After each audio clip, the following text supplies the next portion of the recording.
2020년 11월 18일 수요일 오전 9시 10분 지나고 있습니다. 동아일보 송평인 논설위원 칼럼 한 편 읽겠습니다. 제목은 측은지심마저 정치적인 대통령. 제목을 다시 바꿔 읽겠습니다. 측은지심마저 정치적인 문재양. 듣는 분들이 불편하실지 모르겠지만 저는 문재인이라는 사람에게 대해서만큼은 대통령이라는 호칭을 붙일 수가 없습니다. 한 사람 또 추가해서 김대중 씨에게는 선상님이라는 호칭을 붙이겠습니다. 내용 읽겠습니다. 서울 광화문 교보문고에 가보면 미술평론가 최열의 옛그림으로 보는 서울이 눈에 잘 띄게 진열되어 있다. 문재양은 지난달 24일 페이스북에 모처럼 좋은 책을 읽었다며 이 책을 소개했다. 지금은 사라진 옛 서울의 모습을 조선시대의 회화를 통해 찾아본 책이다. 문재양은 그림과 해설을 찬찬히 들여다보고 오늘날의 모습과 비교해 보노라면 읽고 보는데 꽤 많은 시간이 걸린다고 했다.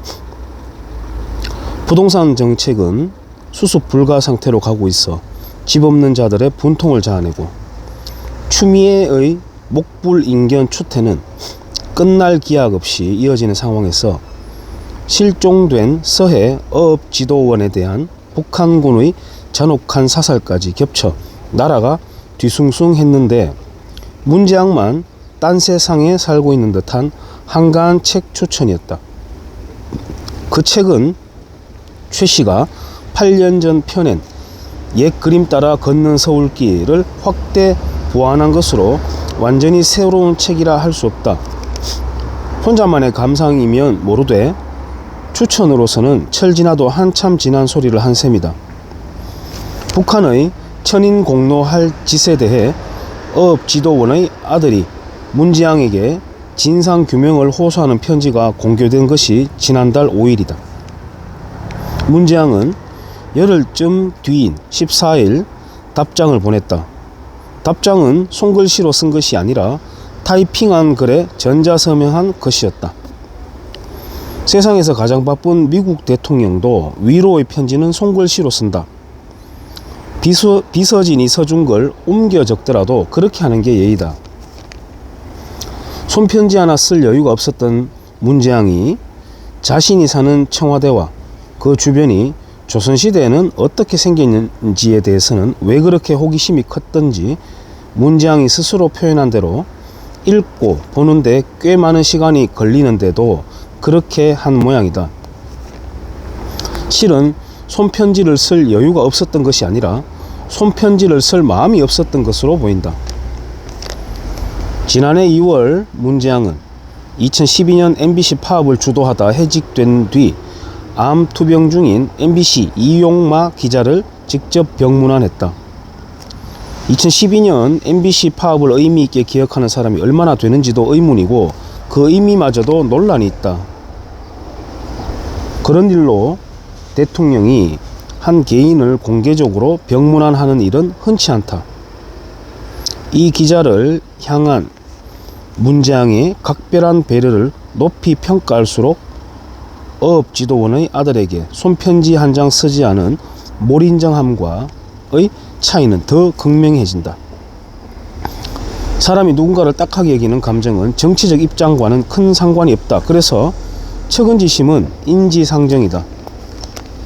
그러나 문재양은 측은지심이 동하는 데 있어서조차 정치적인 면이 크게 작용하는 유형인 듯하다. 그는 대선 후보 때 박근혜 전 대통령의 탄핵이 결정되자 전남 진도 팽목항을 찾아 세월호 방명록에 미안하고 고맙다는 글을 썼다. 어른들 말을 너무 잘 들어 구조를 기다리다 죽어간 착한 아이들을 생각하면 자기 아이가 아니라도 가슴이 찢어진다. 그러나 부지불식간에 튀어나온 고맙다는 말은 어딘지 이상하다. 그저 미안하고 또 미안할 따름이지 무엇이 고맙다는 것인지 인지상정으로는 이해되지 않는다. 문재양은 취임한 해 5.18 기념식에서 유족의 편지를 읽고 자리로 돌아가는 한 유족에게 불쑥 다가가 위로하듯 안아준 것으로 따뜻한 감동을 줬다. 그러나 예정이 없는 듯이 연출된 상황이 아니라 돌발 상황에서 인간의 본심이 드러나는 법이다.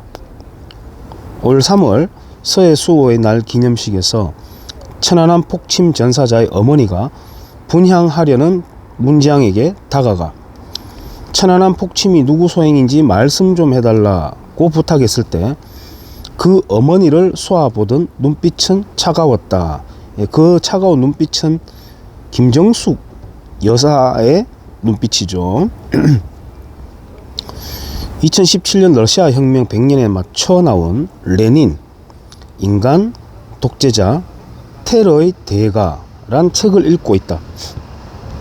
뉴욕타임스가 서평까지 쓴 레닌 전기로 인간 레닌에 초점을 맞추고 있다. 1891년 레닌이 변호사이던 때 그의 고향인 볼가강 유역에 극심한 기근이 닥쳤다. 40만 명 이상이 죽어갔다. 톨스토이, 체호프 같은 작가들이 국제구호 캠페인에 나섰다. 그러나 레닌은 왜 차르 체제를 돕는 일을 하느냐며 일체의 구호활동을 거부했다. 그런 레닌에게 그의 누이들은 소름이 끼쳤다는 기록을 남기고 있다. 측은지심마저 정치적인 사람의 싹수가 어땠는지 보여주는 사례다. 이상입니다.